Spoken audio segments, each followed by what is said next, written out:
越来越多的宠主们都会选择给自家宠物绝育，一方面是因为铲屎官精力有限，养不了宠物家族，另一方面就是绝育后的宠物性情更温顺，相对也更健康长寿，所以很多宠物都被绝育了。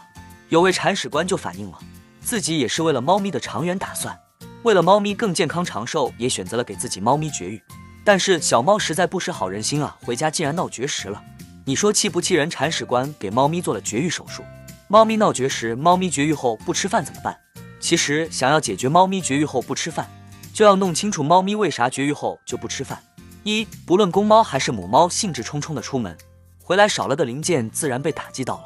所以猫咪很有情绪。这时候要做的就是安抚猫咪的情绪，不论身体还是心理都非常脆弱的喵星人，此刻需要铲屎官的爱抚和安慰。关于食物方面，不要太勉强，可以喂点营养膏，保证猫咪身体所需营养，干粮之类可以等晚几天，恢复后再喂它，切记不可操之过急。二，猫咪绝食还有来自身体上生理疼痛，刚经历完绝育手术，麻药药效还没散，自然无精打采，食欲不振，药效散了后，猫咪身体痛感明显，也会严重影响食欲。在猫咪的恢复阶段，最重要的就是不要移动猫咪的身体，猫咪在哪里休息就在哪喂食它，喂完了还要充满爱心的安抚它，一定要细心观察伤口恢复情况，避免发炎。一般1周左右手术伤口能够愈合完全。3，恢复期之后猫咪依然不愿意吃饭怎么办？